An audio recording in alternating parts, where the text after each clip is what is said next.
Thank you, Madam Chair. We're here today because the Biden administration cut a dangerous, reckless hostage deal that puts a price on every American head all over the world. And we have a responsibility to the American people to repair this damage. First, let me say that I'm relieved that Americans held hostage by Iran are safely at home. They have been through a terrible ordeal and should never have been imprisoned in the first place. But as part of this deal, the administration dropped charges against 5 Iranian criminals charged with endangering our national security, including by aiding Iran's nuclear program. And at Iran's request, the administration waived sanctions on $6 billion of Iranian funds, which have been frozen in South Korea, to allow that money be transferred and funneled to a bank account in Doha, Qatar, an undisclosed bank, Madam Chair. Under this deal, Iran is getting access to $1.2 billion per blue passport, per American citizen. It is obvious that this agreement incentivizes more hostage taking. The administration is claiming this money can only be used for humanitarian purchases like food and medicine. But we all know that Iran has a long history of sanction evasion and money laundering, means that we cannot truly know where the funds end up or how they will be used. If we had any doubt about Iran's intentions, look no further than DOJ's 2019 indictment under the previous administration against a Turkish bank. This bank played a central role in facilitating billions of dollars worth of fraudulent Iranian transactions. These transactions were manipulated to look like humanitarian expenses when in fact no such purchases took place. This is nothing new. But let's look at Iran's own words. Iran's President Raisi bragged to the world that Iran would spend the $6 billion, quote, wherever we need it, end of quote. What more evidence do we need, Madam Chair, than that? This is not going for humanitarian purposes. It's going towards terrorism, wherever we need it. And money is fungible, as everybody knows.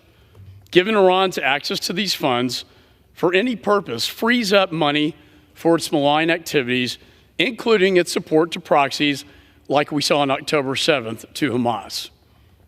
Blocking money to Iran is the most consequential thing we can do here in this Congress to stop Iran's financing of terrorism to Hamas and other proxies to help keep our troops safe, who are now under fire from Iran's backed militias. After Hamas's brutal October 7th massacre of over 1,200 innocent people in Israel, the largest attack on Jewish people since the Holocaust, Madam Chair, and over 70 attacks on our forces by Iran's backed proxies this fall, no one can deny Iran's role as the world's leading state sponsor of terror. Put simply, the Middle East is on fire, and Iran's proxies are becoming more aggressive every day with increasing attacks, threatening to throw the Middle East into complete destabilization. And now Iran's destabilization influence extends beyond the Middle East. They continue to supply deadly drones to Russia, supporting their unprovoked war of aggression in Ukraine. Iran is going to keep funneling tens of millions of dollars to Hamas and other terror groups, propping them up with our adversaries like China, like Russia, and North Korea, with weapons. We need to take every measure possible to stop Iran from giving its proxies another dime. After the October 7th attack by Hamas, in which they took 240 hostages, and Madam Chair, we met with some of the families yesterday, and it was one of the most horrific experiences what their loved ones are going through right now in Gaza. Americans held hostage who we have still not been able to get out. They are in an absolute hell right now, in darkness. But it's absolutely undeniable that this hostage deal was a catastrophic mistake. The narrative was something before October 7th. Now they're trying to hide from this deal after October 7th because they know what they did was wrong, because they know what they're doing is funding terror in the Middle East. This body, this Congress, needs to repair that damage. And that's why my bill, the No Funds for Iranian Terrorism Act, imposes new sanctions to permanently prevent the transfer of $6 billion in Iranian funds covered under the 2023 hostage deal, which, by the way, Madam Chair, I haven't seen this deal. The administration says there's a deal. They have not provided that deal to me, nor to my colleagues, to my knowledge. But one thing is clear. This is a moment of moral clarity. With such instability in the region, the last thing we need to do is to give Iran access to $6 billion to be diverted to more Iranian-sponsored terrorism. We must sanction anyone who enables the transfer or processing transactions of these funds, period. Put very simply and succinctly, I can't imagine how anybody could vote against this bill. How could anybody support $6 billion going into Iran when we know,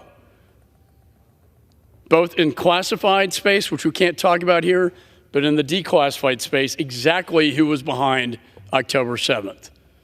Iran is the head of the snake, and the snake had its tentacles all throughout the Middle East, in Gaza with Hamas, in Yemen with the Houthi rebels, in Iraq and Syria with the Iran-backed militias, who, by the way, Madam Chair, are hitting our troops every day. They are under fire by Iran. And we're going to give them $6 billion? Now, the other side will say that's Iran's money. It's sanctioned money. This administration chose to lift the sanctions on the $6 billion. My bill says no, Mr. President.